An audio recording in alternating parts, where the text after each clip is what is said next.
13:38, aquí continuamos en Radio Carballiño Cadena Ser, falando pois desos actos para conmemorar o Día Internacional das Mulleres que van a ter lugar o día principal 8 de marzo, pero o 9 de marzo temos unha cita este venres ás 8 da tarde no Salón de Plenos do Concello, onde vai a ter lugar a presentación da novela Por amor a ti, meu fillo, novela sobre a violencia de xénero de María José Rodríguez. Atemos o teléfono. Que tal, María José? Bo día. Bo día, e encantada de falar contigo, ademais. Un placer, e aparte, falar dun tema tan importante como este, verdad? Sí, eu penso que o día 8 de marzo, que é o Día Internacional da Muller, é un día magnífico para que todas as mulleres saímos á rúa e reivindiquemos todos aqueles dereitos que non nos son recoñecidos todavía. E non só a nivel de dereitos, sino tamén pois o maltrato psicolóxico, económico, na parella, etcétera, que estamos sufrindo, non só aquí, sino en distintas partes do mundo, porque esta situación é global. Desgraciadamente, hai países que están máis afectados que nós con todos estes temas, ¿no? Temos sorte de vivir, digamos, en un mundo máis civilizado que outras mulleres que o están pasando moito peor. Como surde pois a idea de levar adiante esta novela? Pois mira, a mí sempre me interesou todo o tema da escritura. Veño do mundo publicitario, estou moi acostumbrada a escribir, pero dunha maneira moi diferente. E alguén me convenceu que coñecía miñas dotes de escritora Sernes para presentarme en un concurso que ten que ver con a violencia de género, que é o Matilde Vares, que eu recibía nese momento en Bueu. Fixen esta obra para ser presentada. A sorte non me acompañou no sentido que ese premio suspendeuse por o tema da crisis e guardei o traballo en un caixón, non? E con o tempo pensei en que facer con esa obra e tiven a sorte de que unha editora moi importante lisboeta, que é Ancra Editora, lle gustou moitísimo o meu traballo e foi o primer traballo que publica en galego e foi o meu, elixeu o meu para facelo, polo que estou moi agradecida a esa editora. En este momento estábamos na terceira edición e é unha novela corta que se está vendendo en 2 países, tanto en Portugal como aquí, e estou moi contenta por o que se pudo conseguir, non? Foi complexo tocar un tema tan complicado, tan duro? É complexo porque, mira, eu que son unha muller que nacín en Ourense, que dende moitos anos vivo na provincia de Pontevedra, en distintos lugares, me encontrei en unha población na que tiven que irme a vivir ali por cuestións familiares, con unhas mulleres, para min eran unhas viúvas de vivos, mulleres sobre todo de mariñeiros, que vestían de negro, que non iban ni siquiera ás bodas da súa familia porque se non estaban os maridos non iban a ningún tipo de festa, e me encontrei cunha muller moi diferente que eu estaba acostumada a coñecer dende miña experiencia profesional e dende o mundo no que eu me estaba movendo.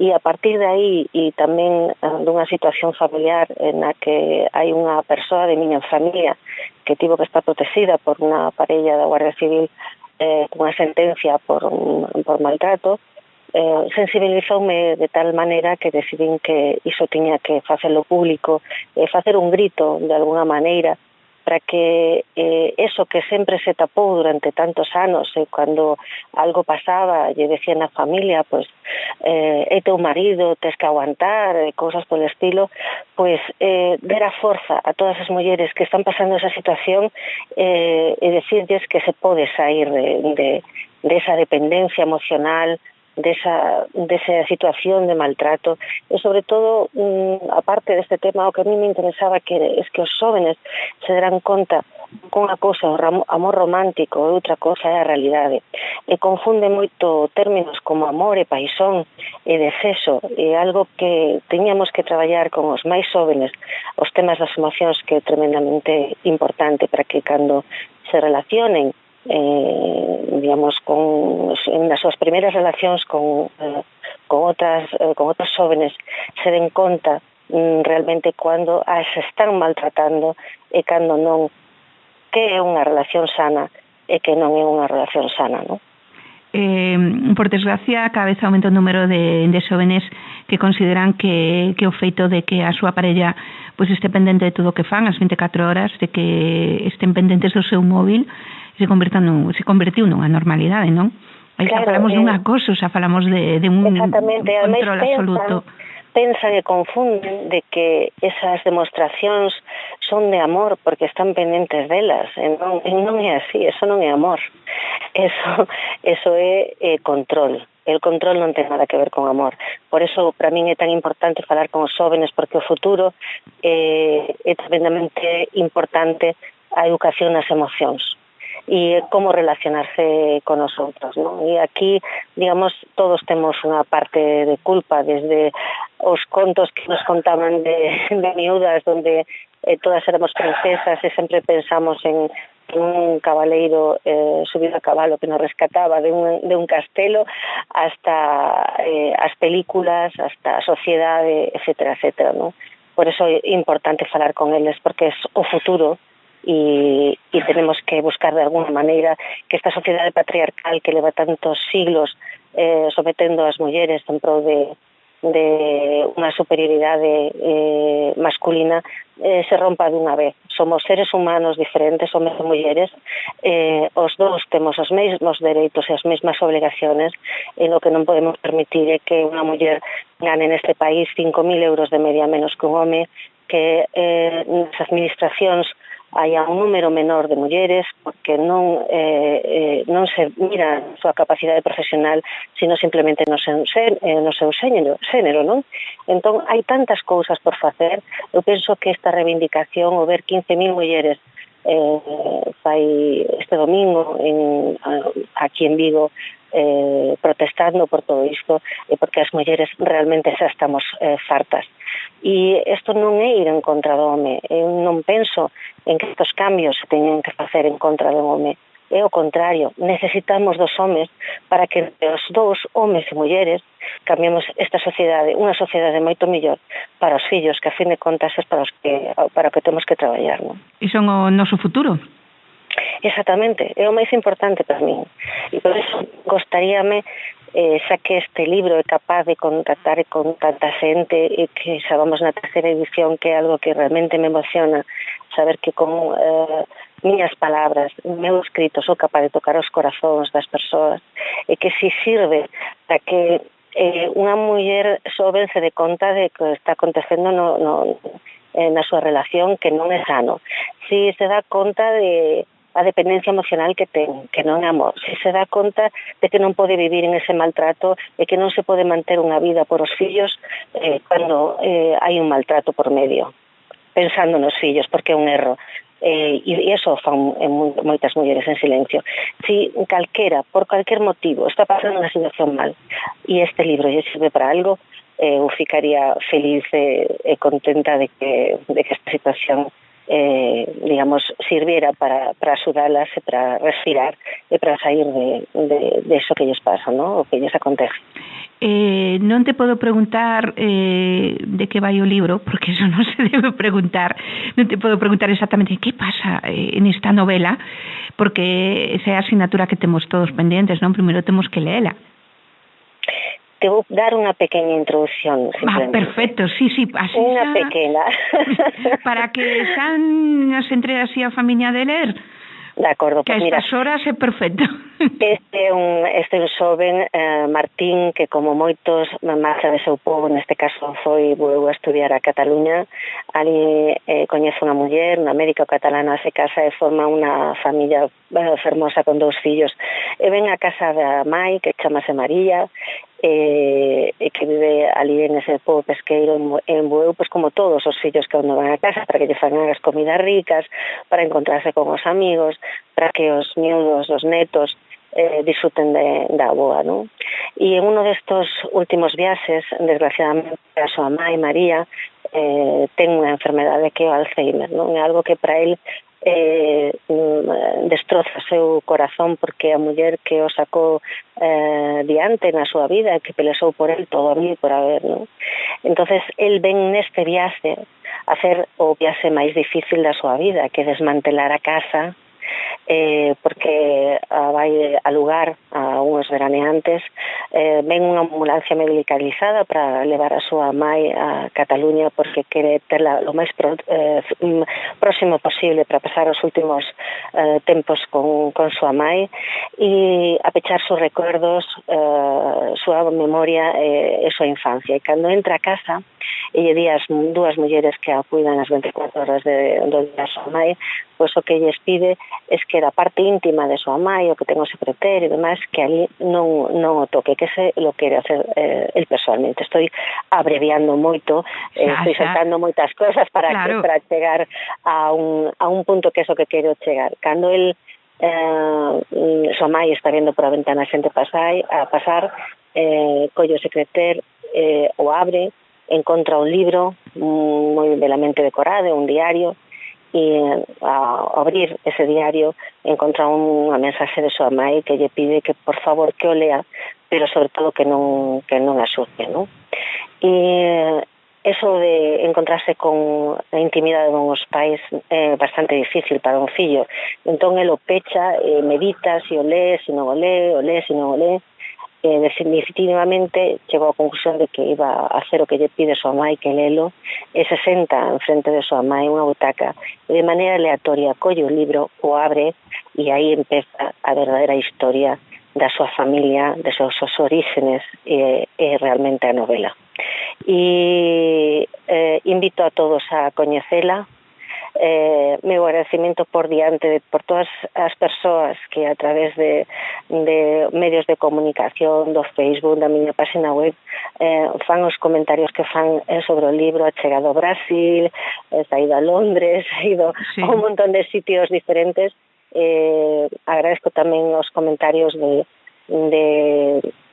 de persoas para min importantes porque son desde a secretaria de escritores portugueses María Teresa Martín Márquez, que lle fixo unha dedicatoria ao libro que adorei, que gostei moitísimo dela, como tamén do profesor Humberto de Aragón, que é escritor de la Universidade de Río Branco en Brasil e que fixo tamén unha membro da Asociación de Escritores da Ilha de Brasil, me fixo tamén unha dedicatoria que emocionoume moito, e de todas aquelas persoas, sesan profesionais ou non o sesan, que dedicaron un tempo de súa vida a ler ese libro e a emocionarse con el.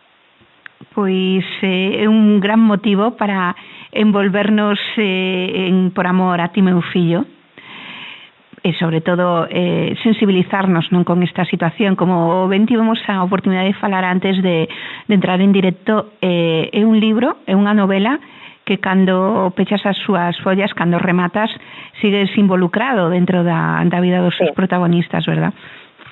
Efectivamente, é así. O que máis, digamos, me emociona ou emocioname precisamente iso, non? De saber de que pechas o libro, pero a historia de Martín e María sigue viva no corazón das persoas, non? E eso para min é algo realmente emocionante, porque non imaginaba que, habendo escrito toda a miña vida, pero de unha maneira profesional, para medios de comunicación como publicitaria que son, pasarme a este tipo de escritura que é moi diferente, encontrarme esa resposta da xente de que son capaz de tocar con as miñas palabras os corazones dos demais. Digamos que para mí foi un descubrimento importante, que agradezco porque iso tamén aumentou miña autoestima, claro. Cosa que agradezco e bueno, me encheu de moitísima alegría, non? Pois dende aquí queremos mandarche unha aperta moi grande, darche os parabéns por esta novela e bueno, gustaríame que fixeras unha invitación a toda a xente que nos está escoitando para que este venres ás 8 da tarde non duden pasar por o Salón de Plenos do Concello do Carballiño.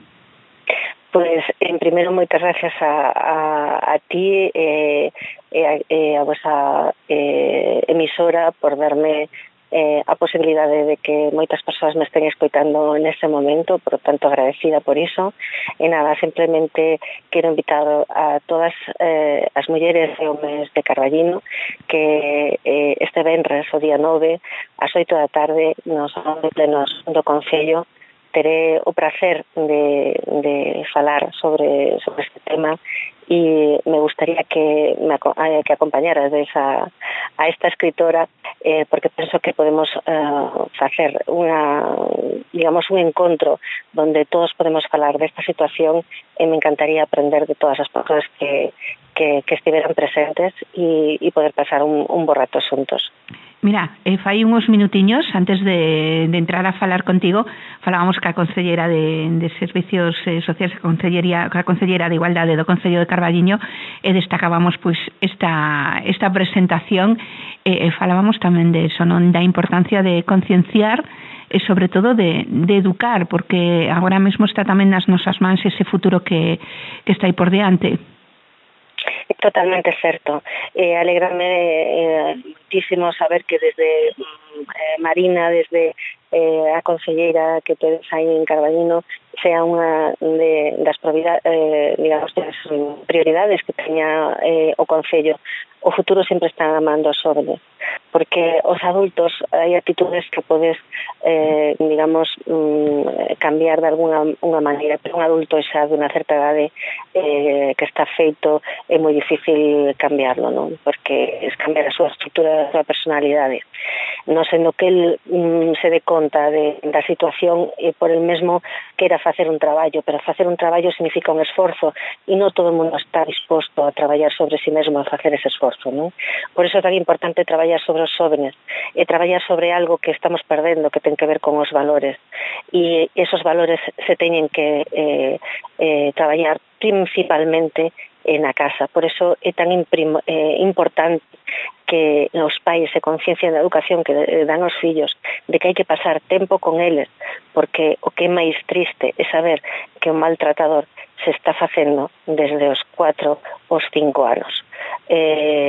Si calquera dos pais están escoitando agora e algún día non les gustaría escoitar que o seu fillo ha matado unha muller ou que ha acontecido calquer cousa desagradable que non debería de haber sucedido, tería que pensar que parte de responsabilidade ten os pais de non haber feito con seus fillos o que deberían de facer. Por iso é tan importante que todos nos concienciemos. Tenemos que cambiar a sociedade e para cambiar a sociedade temos que facerlo primeiro por nós mesmos. Pois moitísimas gracias, María José, un placer ter a oportunidade de conocerte, de falar contigo e sobre todo de formar, de poñer tamén un pouquiño de un graniño de area, non, dentro desta loita de todas as mulleres. Agradecida eu, espérote. Pois sí que nos vemos. Bueno, a verdade é que temos unha xenda para esta semana tremenda. Ali estaremos. Unha aperta moi grande, María José. Un placer, igualmente. Ata loguiño. Gracias, chao, chao.